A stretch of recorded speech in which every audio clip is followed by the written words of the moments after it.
तादाद में लोग अपने को असुरक्षित समझते हैं, ये दुर्भाग्यपूर्ण है। पूरा देश इस बात पर उनकी आलोचना करता है। उच्च मर्यादा जब पद से हटने के बाद भी कोई व्यक्ति निभाता है, उस मर्यादा को तोड़ने का काम किया है। पूरे दुनिया में सबसे ज़्यादा सुरक्षित अगर माइनॉरिटीज़ के लोग भी समझते हैं, खासकर मुस्लिम समाज के लोग, तो वो भारत में समझते हैं। भारत को बदनाम करने का ठेका ले रखा है। ऐसे भारत को बदनाम करने वाले ठेकेदारों के साथ बैठकर भारत के उपराष्ट्रपति रहे हामिद अंसारी ने पूरे भारतीयों के दिल पर एक चोट मारा है। नमस्कार, मैं मनीष कुमार और आप देख रहे हैं आदर्श समाचार। मंत्री शाहनवाज हुसैन ने एक बयान जारी करते हुए कहा है कि हामिद अंसारी ने वंदे मातरम गाने पर जिस तरह बोलने से इनकार किया है, यह सोचने की बात है। भारत देश ने उनको उपराष्ट्रपति की कुर्सी दी और भारत के लिए उनके बयान दुर्भाग्यपूर्ण आता है। पूर्व उपराष्ट्रपति हामिद अंसारी पर शाहनवाज हुसैन ने कहा कि लगातार उनके बयान दुर्भाग्यपूर्ण आ रहे हैं। अरब में किसी कार्यक्रम में जिस तरह उन्होंने बातें कही हैं, वह किसी तरह से बर्दाश्त नहीं की जाएगी। हामिद अंसारी ने पहले भी 2018 में जब अलीगढ़ मुस्लिम यूनिवर्सिटी में जिन्ना का प्रोटेस्ट लगाया गया था, तब भी उनका बयान विवादित ही था। हमारे इंडिया के विरुद्ध में उनका बयान लगातार ही ऐसा रहा है। जो देश सेकेंड दर्जे की कुर्सी दे चुकी है, उस देश के खिलाफ आपको बोलने का कोई हक नहीं है। क्या कुछ कहा है शाहनवाज हुसैन ने, आइए इस वीडियो में देखते हैं। यहाँ मौजूद हूँ। भारत के पूर्व उपराष्ट्रपति हामिद अंसारी उपराष्ट्रपति रहते हुए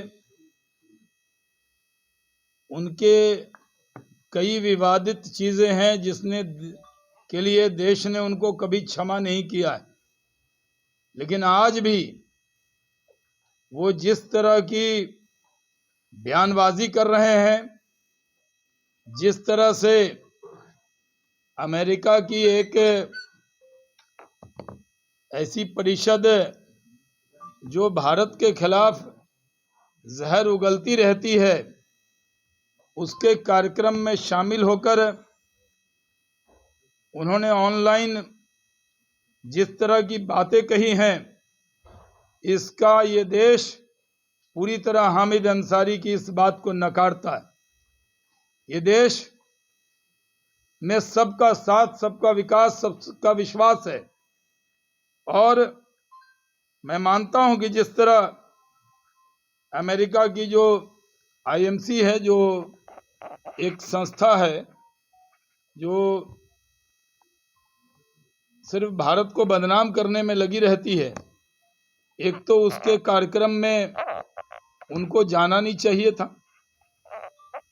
दूसरा, वहां पर जाकर जो बातें उन्होंने कही, आईएमसी जिसके फाउंडर शेख उबैद पहले से ही बहुत सारा फंड इकट्ठा करके भारत को बदनाम करने के लिए जिस तरह का काम किया है, और उसने करीब 4,12,000 जो यूएस डॉलर है उसको खर्च किया, कभी बर्मा में, कभी अन्य चीज़ों में।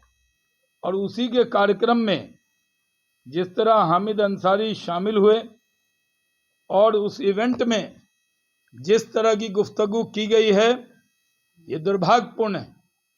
भारत के मुसलमानों के लिए भारत से अच्छा देश, हिंदू से अच्छा दोस्त और नरेंद्र मोदी से अच्छा नेता नहीं मिल सकता, जो सबका साथ, सबका विकास, सबके विश्वास के रास्ते पर इस देश को लेकर चल रहे हैं। पूरे दुनिया के अंदर आज भारत की प्रशंसा हो रही है कि इतने बड़े देश में न कोई दंगा है, न फसाद है, न कोई विवाद है। भारत संविधान से चलता है। जो पूर्व उपराष्ट्रपति रहे हैं, उन्होंने इस बात की भी कदर नहीं की है। उन्होंने पहले भी जब 2018 में अलीगढ़ मुस्लिम यूनिवर्सिटी में जिन्ना का पोर्ट्रेट लगाया गया था, तब भी उस वक्त उनका बयान पूरी तरह दुर्भाग्यपूर्ण था। 1918 में भी जब शरिया अदालतों के पक्ष में बयान देकर उन्होंने एक विवाद खड़ा किया था। 2017 में ही हामिद अंसारी जो पॉपुलर फ्रंट ऑफ इंडिया के एक कार्यक्रम में जब गए थे तो उनकी एक आलोचना हुई थी।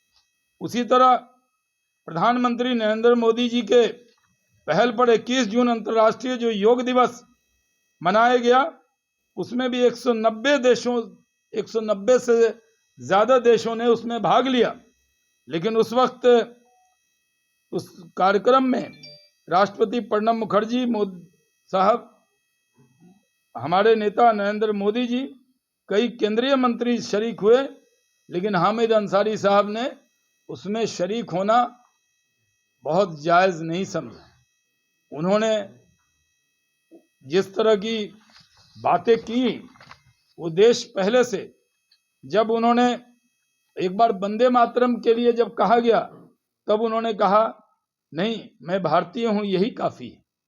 हामिद अंसारी साहब इस देश के जो लोग हैं, पढ़े लिखे लोग हैं, वो उनसे पूछना चाहते हैं, पूरा देश उनसे पूछता है, आखिर जिस देश ने आपको नंबर 2 कुर्सी दी, यानी उपराष्ट्रपति की कुर्सी दी, जिस देश ने इतना सम्मान दिया, कई राज्यों में आप भारत के एम्बेसडर रहे, कई राज्यों में भारत का प्रतिनिधित्व किया, और आपकी जहन और आपका दिमाग इतना भारत के लिए ऐसा क्यों है, ये देश जानना चाहता है।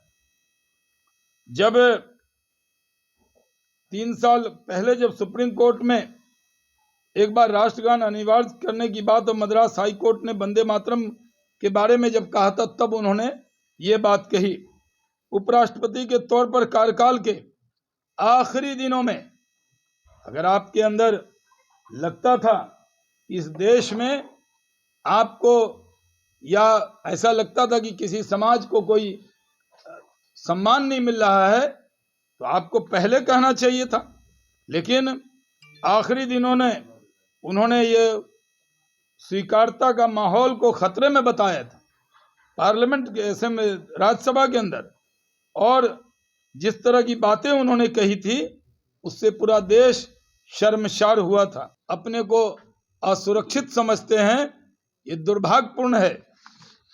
पूरा देश इस बात पर उनकी आलोचना करता है, और मैं मानता हूं कि जिस तरह जो जो अमेरिकी मुस्लिम परिषद है, जिसका काम है जहर फैलाना, जिसका काम है भारत के बारे में दुष्प्रचार करना, उसके कार्यक्रम में शामिल होकर उन्होंने एक उच्च मर्यादा, जब पद से हटने के बाद भी कोई व्यक्ति निभाता है, उस मर्यादा को तोड़ने का काम किया है।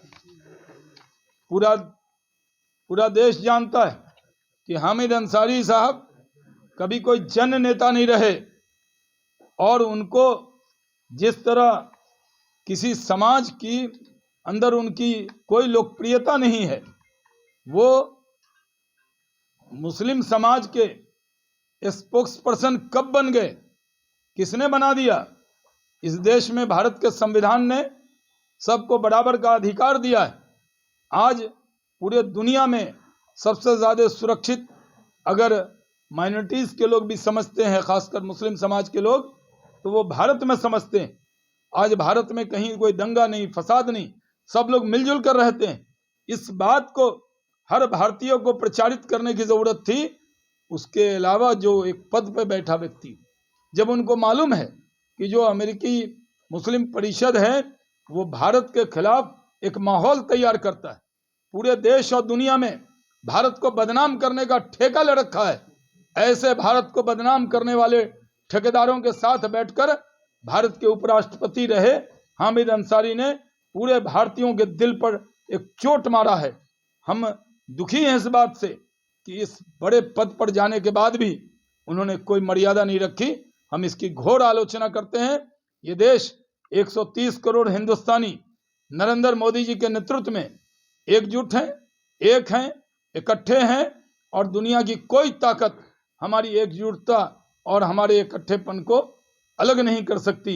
ये संदेश पूरी दुनिया में जाना चाहिए।